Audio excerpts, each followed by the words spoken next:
मथुरा की एक खौफनाक रात, पूर्वाग्रह या कहें प्रेजुडिस की कीमत। आज के इस विश्लेषण में हम एक ऐसे गंभीर मामले को डीकोड करने जा रहे हैं जहां रीजनल हेट यानी क्षेत्रीय नफरत की वजह से एक इंसान को अपनी जान गंवानी पड़ी। ये सिर्फ एक क्राइम की कहानी नहीं है, बल्कि समाज में गहराई तक बैठी उस नफरत का आईना है जिसके परिणाम हमेशा विनाशकारी होते हैं। रात के ठीक 2 बज रहे थे। बिल्कुल शांत सड़क थी, सब कुछ एकदम नॉर्मल लग रहा था। लेकिन अगले ही पल कुछ ऐसा हुआ जिसने सबको झकझोर कर रख दिया। एक ऐसा भयानक नतीजा जिसकी इकलौती वजह थी क्षेत्रीय नफरत। चलिए इस पूरी घटना को शुरू से समझते हैं। मथुरा की एक रात। शुरुआत में ये किसी भी आम शाम जैसी ही थी। तो चलिए सीधे इसमें गहराई से उतरते हैं और उस सटीक पल पर चलते हैं जब मथुरा में इस त्रासदी की शुरुआत हुई। बात है 26 अप्रैल की। रविवार का दिन था और रात के ठीक 2 बज रहे थे।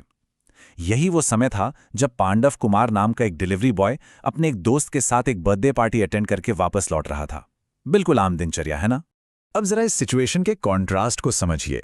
एक तरफ पांडव कुमार और उसका दोस्त हैं, वो लोग शांति से पार्टी से लौट रहे हैं, बाइक पर बैठे हुए अपनी ही धुन में बातचीत कर रहे हैं, बिल्कुल रिलैक्स्ड। लेकिन दूसरी तरफ हेड कांस्टेबल नीरज बल्लारा है, वो पूरी तरह से नशे में धुत है और अपने घर से बाहर निकल रहा है, वो भी एक बंदूक के साथ। सोचिए, एक तरफ बिल्कुल मासूमियत और शांति और दूसरी तरफ एक हथियारबंद नशे में धुत इंसान। ये कॉन्ट्रास्ट ही अपने आप में एक खौफनाक टेंशन पैदा कर देता है। और यहीं से शांत रात एक बेहद तनावपूर्ण और जानलेवा टकराव में बदल जाती है। देखिए चीजें कितनी तेजी से आउट ऑफ कंट्रोल हुई। हेड कांस्टेबल नीरज को बाहर से कुछ आवाजें सुनाई देती हैं। वो नशे की हालत में हथियार लेकर सीधे बाहर आ जाता है।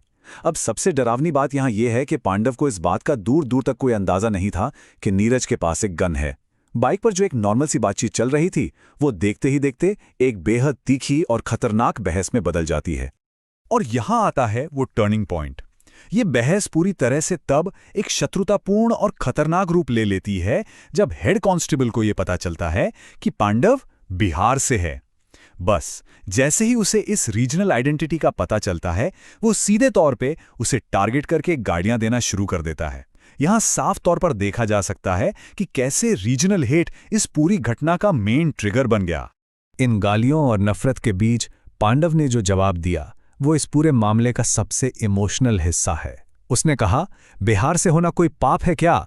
हम लोग अपनी मेहनत का खाते हैं, किसी का हक नहीं मारते जो तुम मुझे इतना सुना रहे हो। सच में इन चंद शब्दों में उस इंसान का पूरा स्वाभिमान झलकता है जो सिर्फ अपनी मेहनत की रोटी कमा रहा था।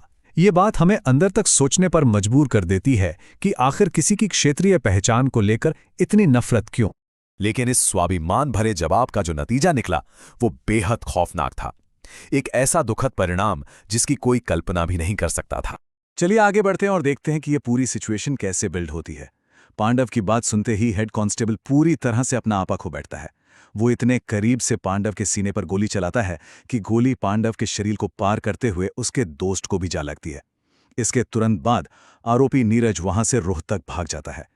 हालांकि पुलिस उसे कुछ ही घंटों के अंदर अरेस्ट कर लेती है। ये पूरा सीक्वेंस इतना फास्ट और इतना भयानक था कि किसी को संभलने तक का मौका नहीं मिला।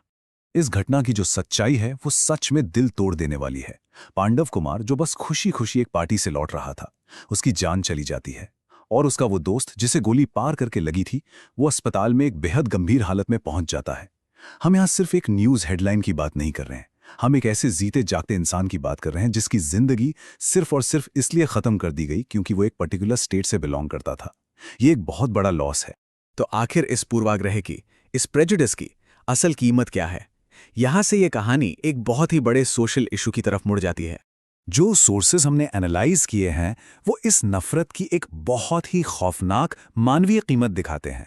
इस एक रीजनल नफरत की वजह से एक मां की गोद हमेशा के लिए सूनी हो गई। एक पिता को मजबूर होना पड़ा अपने ही जवान बेटे की चिता को आग देने के लिए। ये वो डैमेज है, वो नुकसान है जिसे कोई भी कभी भी ठीक नहीं कर सकता।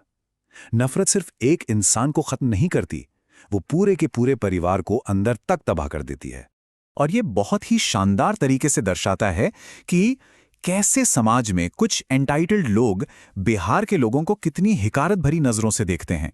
हमारे सोर्सेज इस बात पर जोर देते हैं कि जो लोग इस तरह का रवैया रखते हैं वो दरअसल हमारे देश को बनाने में और इसकी तरक्की में बिहार के लोगों के उस विशाल योगदान को पूरी तरह से इग्नोर कर देते हैं।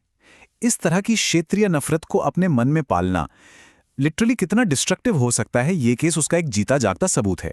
इस पूरे विश्लेषण को खत्म करते हुए ये केस हमारे सामने एक बहुत ही चुभता हुआ सवाल छोड़ जाता है। आखिर वो दिन कब आएगा जब हमारे देश के सभी नागरिकों का जो योगदान है वो इस तरह के क्षेत्रीय पूर्वाग्रहों से ज्यादा अहमियत रखेगा?